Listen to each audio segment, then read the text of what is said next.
வீட்டில் ஒன்றும் பெருசாக காய் இல்லை. காய் வாங்கி 10 நாளைக்கு மேலே ஆகுது. இந்த சுச்சுவேஷன் எல்லார் வீட்லேயுமே அப்பப்போ வரும்.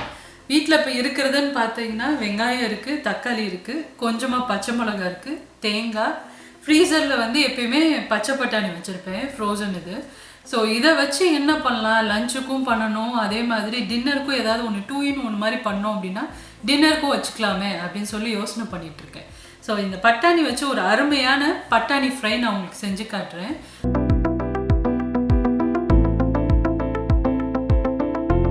லஞ்சுக்கு வந்து தேங்காய் சாதம் பண்ணிவிட்டு இந்த பட்டாணி ஃப்ரையோடு சாப்பிட்றதுக்கு செம்ம டேஸ்ட்டாக இருக்குங்க.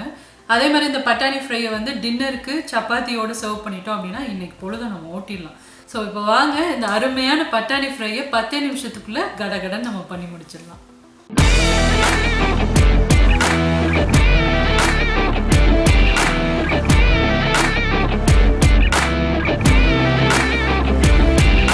இங்கே ஒரு பேன் சூடு பண்ணியிருக்கேன். அதில் ஃபஸ்ட்டு வந்து ஒரு டீஸ்பூன் அளவுக்கு எண்ணெய் சேர்த்துக்கலாம். இதுக்கு எண்ணெயுமே ரொம்ப உங்களுக்கு தேவைப்படாது.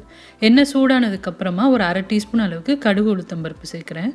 அது நல்லா பொரிஞ்சதுக்கப்புறமா அடுத்ததாக வந்து ஒரு 1/4 டீஸ்பூன் அளவுக்கு சோம்பு சேர்க்குறேன். இதுவும் நல்லா பொரிஞ்சதுக்கப்புறமா ஒரு பெரிய சைஸ் வெங்காயத்தை பொடியாக கட் பண்ணி வச்சுருக்கேன், அதையும் இதில் சேர்த்துக்கலாம்.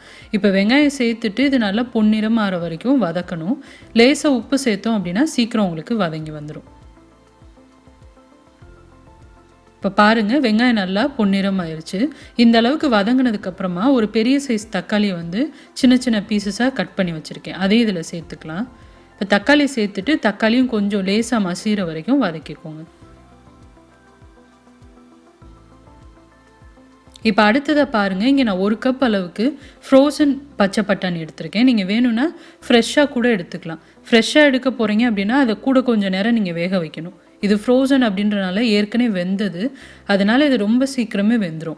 உங்களுக்கு பச்சை பட்டாணி எடுத்தால் கூட அது ரொம்ப நேரம் ஆகாது, ஒரு 5 நிமிஷத்துக்குள்ளே வெந்து வந்துடும். இப்போ அதை ஃபஸ்ட்டு நல்லா வதக்கிட்டு அதுக்கப்புறமா தேவையான பொடியெலாம் சேர்த்துக்கலாம். 1/4 டீஸ்பூன் அளவுக்கு மஞ்சத்தூள் சேர்க்குறேன்.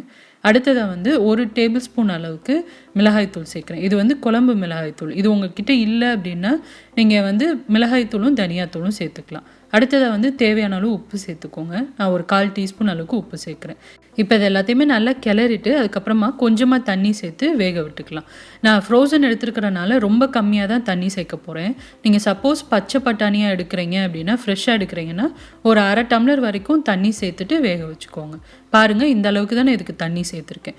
நல்லா இதை கிளறிட்டு ஒரு மூடி போட்டு ஒரு 5 நிமிஷம் நான் வந்து இதை குக் பண்ண போகிறேன். இப்போ பாருங்கள், ஒரு 5 நிமிஷமாக நான் குக் பண்ணியிருக்கேன். நல்லா மிளகாப்பொடியோட பச்சை வாசம்லாம் போயிருச்சு. நம்ம இன்னி வந்து ஓப்பனாக வச்சு குக் பண்ண போகிறோம். இது நல்லா ட்ரை ரோஸ்ட் நான் பண்ண போகிறேன்.